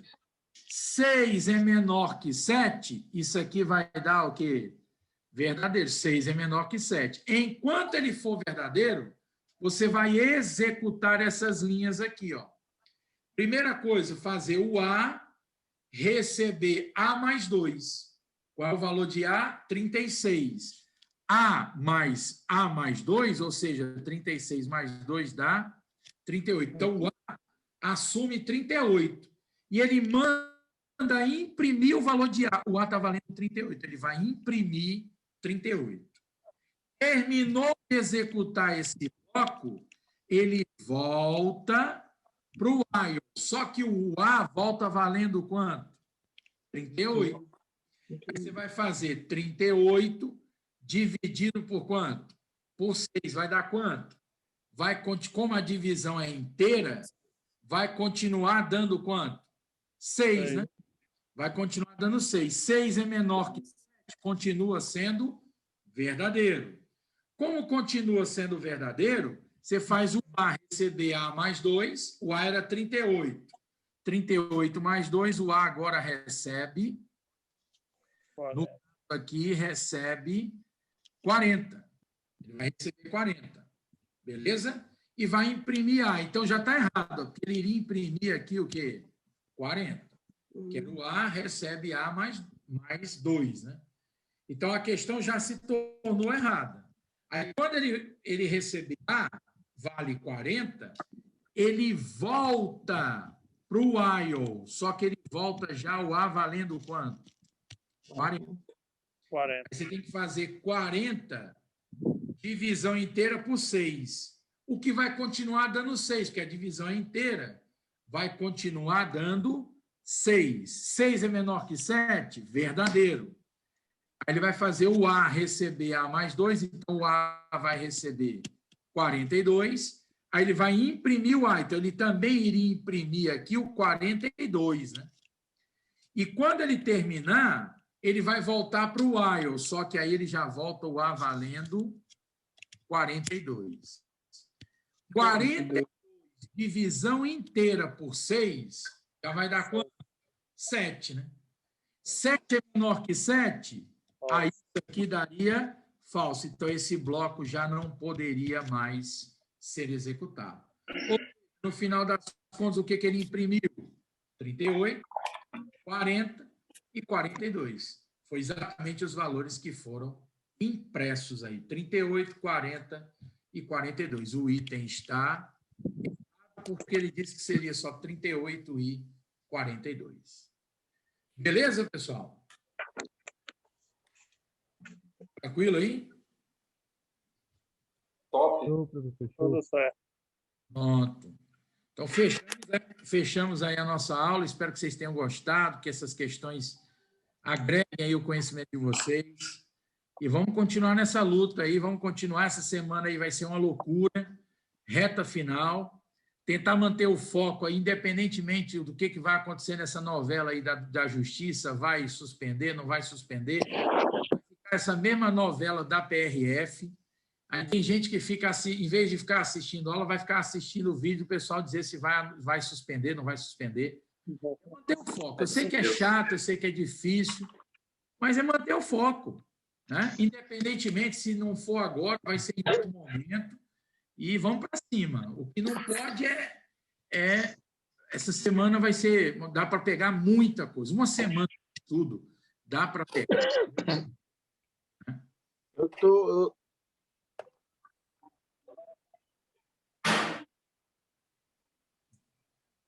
Diga aí.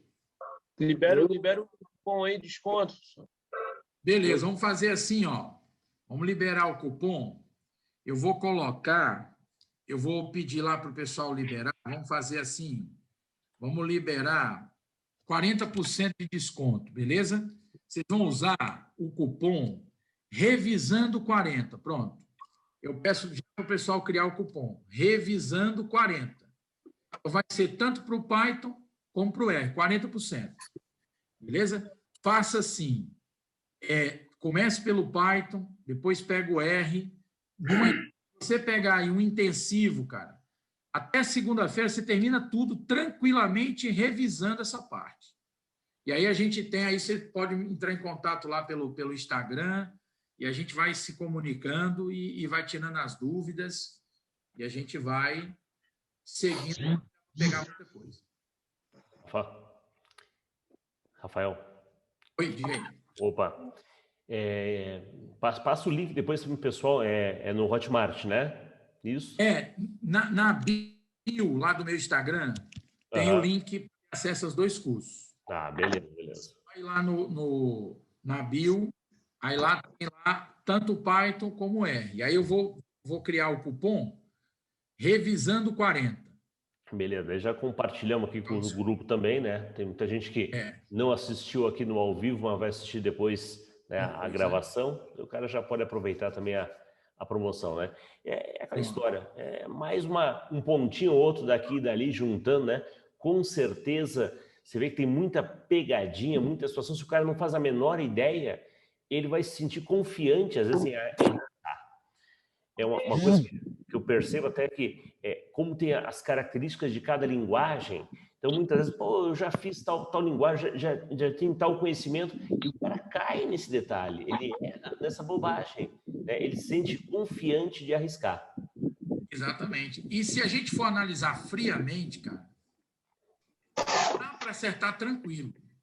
Agora sim, é porque é muita coisa. Você não está estudando só isso, está estudando um monte de coisa. Tem que organizar a mente. Mas quando você pega a questão, você olha, não, isso aqui é fácil. É fácil. Tem detalhes? Tem detalhes. Mas se trabalhar, se estudar, dá para resolver. E aí a gente não sabe qual vai ser a divisão. Porque, assim, na última prova, foram 13 de redes, né? E quando a gente fala 13 de redes, porque redes é um mundo, né? Redes é um curso superior, pô. Se forma em redes. Então, quando você fala em redes, foram 13, mas é assim, é uma partinha de redes ali, tanto que nem o CESP sabe explicar bem o que ele faz em rede, porque se você olhar o edital cita redes 3 vezes. Fala em redes no início, aí no meio do edital tem redes de novo, e no final tem de novo. Só para reforçar, né? Para reforçar que vai cair rede. Só que o que eu tenho receio é, como eles bateram muito em redes no concurso anterior, essa vez agora ser outra matéria. Tu acha que não é uma troca em banco de dados? Já pensou 13 de banco de dados? Né? 13 de programação é para quebrar as pernas da maioria dos candidatos, cara. Isso é possível, né? Perfeitamente possível. Porque tanto em banco de dados quanto em programação, você tem um monte de coisa para cobrar. Pô. E aí, deixa de ser repetitivo. Porque, por exemplo, quando o SES vai cobrar modelo OSI, TCP/IP, de certa forma, algumas vezes é repetitivo. Mais o mais 6 de segurança da informação. Segurança da informação também é um tópico muito interessante, cobrar mais a parte de criptografia, algoritmo. A simetria é muito enrolado aquilo lá. Essa parte de integridade, o uso do hash, os algoritmos de hash. Quer dizer, dá para fazer uma prova distribuída, mas o que me preocupa é como é que ele vai distribuir. Pesar mais em uma parte, menos em outra, o que é que ele vai pesar? Eu falo do nível, né? Eu digo em relação à matéria escolhida mesmo.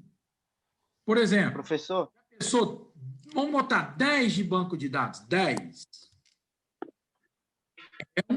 Se você considerar 10 de 36, é um percentual. E aí o que ele poderia cobrar? Uma parte modelo conceitual, aí ele pode cobrar parte dessas tratando do MER, na leitura de cardinalidade, coisas desse tipo. E outra parte, ele poderia cobrar o modelo relacional. Uma coisa que eu me incomodo bastante, porque o próprio CESP não cria um perfil para isso. Eu vejo várias questões elaboradas de forma equivocada. Você pega questões de diagrama, entidade e relacionamento, você pega lá, diagrama, entidade e relacionamento, e o CESP vem falando de chave primária. Não existe chave primária em modelo conceitual. Atributo-chave. É o mais alto nível de abstração. O máximo que a gente fala em modelo conceitual é atributo-chave. Mas o próprio CESP vem falando em chave primária. Nós temos literaturas, o livro do Navati, o Navati fala isso várias vezes, não há chave primária. Não existe chave primária, chave estrangeira e modelo conceitual. A gente só passa a falar em chave primária, chave estrangeira, no diagrama, né? Quando a gente vai para o modelo lógico. No diagrama. Mapeamento. Você tem um modelo que uma dúvida que eu recebo muito de aluno. O DER, que é aquele diagrama, entidade e relacionamento. O pessoal me pergunta, o DER é modelo lógico ou é modelo conceitual? O DER é modelo conceitual. O DER ele é só uma representação gráfica do MER. Então, o MER trata conceitos de entidade, de relacionamento, de atributo. O que o DER faz? Coloca o retângulo para representar a entidade, losango para representar relacionamento. Mas o DER não é modelo lógico. O DER é modelo conceitual. Quando a gente vai mapear do modelo conceitual para o modelo lógico, aí eu começo a falar quem é que vai ser a chave primária, para onde é que vai a chave estrangeira. Aí começa esse tipo de conceito. Então, assim, dá para dividir, dá para cobrar parte de banco de dados em modelo conceitual e uma outra parte no modelo lógico, que aí entra chave primária, chave estrangeira, aquela questão se a chave primária pode ter valor nulo ou não. Chave primária nunca pode ter valor nulo, mas a chave estrangeira pode. Você pode ter chave estrangeira com valor nulo. Não é toda chave estrangeira que aceita valor nulo, mas dependendo da regra de negócio, eu posso sim ter chave estrangeira nula. Agora, eu nunca vou ter chave primária nula. Então, tem muita coisa que pode ser abordada aí nessa parte de banco de dados. Na parte de API, né? Fora que aí tem outros tópicos mais avançados. Tem a API, que já é mais avançado.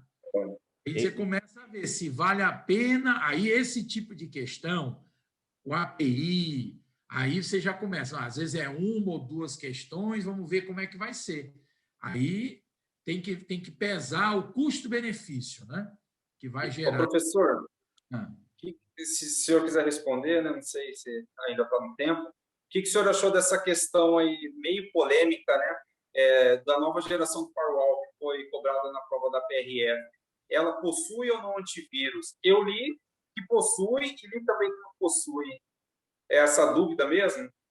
Cara, vou ser bem sincero com você. Sabe de onde é que o cara tirou essa questão? Da internet. É um absurdo, mas é isso. O que eu quero dizer com isso? Não há, na literatura, você vai pegar alguns livros conceituados, quando a gente vai pegar o Tannenbaum, você vai pegar lá o William Stallings. Então, eles não tratam disso nessas edições. E aí você tem muita coisa solta. Então, na internet, tem muita informação. Então, o que acontece? Quando o cara começa a elaborar questões baseados em sites, mesmo que sejam sites da área de tecnologia da informação, ali é alguém que está escrevendo aquilo ali, e às vezes você tem uma informação que às vezes não é necessariamente daquela maneira. Então, onde é que eu quero chegar? Primeiro ponto aí que gera... contexto, O termo adequado para esse tipo de firewall seria tratar proteção contra malware. Já começa daí. Porque não é exatamente o vírus, são malwares. Então, você tem alguns materiais, alguns sites especializados em TI, que quando vão, principalmente quando a gente vai buscar sites, por exemplo, norte-americanos que a gente faz as traduções, os caras sempre tratam como malware. Só que aí vem aquela história que às vezes o CESP usa, a linguagem popular. A maioria das pessoas trata tudo como o quê? Antivírus. Concorda? Em vez de ser proteção contra malware, está como antivírus. E tem alguns sites, alguns artigos na internet, que quando vão falar desse firewall da nova geração, citam como antivírus. É um artigo. Então, o cara cita como antivírus. Então, o CESP deveria ter tido mais cuidado. Deveria ter uma fonte mais segura. O que eu digo daquela questão? A maioria dos artigos, inclusive eu tive pesquisando, tive atrás também até para orientar possíveis recursos, tem vários sites de revistas especializados nos Estados Unidos que eles tratam como tendo proteção contra malware. E aí o CESP foi lá e disse que o item está correto. Eu acho muito pouco provável que o CESP modifique o gabarito. Pode acontecer? Pode, tudo é possível. Mas eu acho muito pouco provável, a não ser que ele reconheça que há divergência. E aí marque e troque o gabarito, ou coloque o oficial como errado. Mas eu acho pouco provável. Não vou muito longe, não.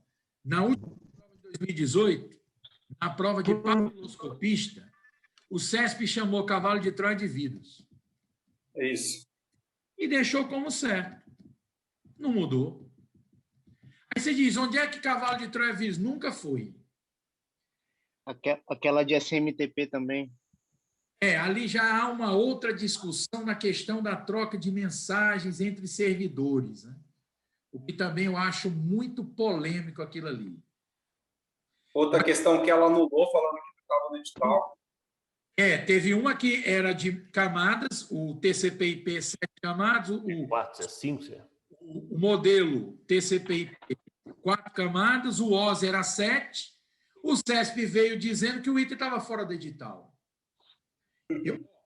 Eu já vi muito candidato dizer. Mas a banca anular uma questão dizendo que não está no edital, sendo que está no edital, é um absurdo. É um absurdo. Aquele conceito de firewall UTM. Cortou aí Ele perguntou da questão aquele conceito seria um UTM. É porque o UTM já está mais consolidado, né? Essa nomenclatura do UTM já está mais consolidada, né? A questão é que o nova geração ele consegue fazer uma inspeção mais profunda, né?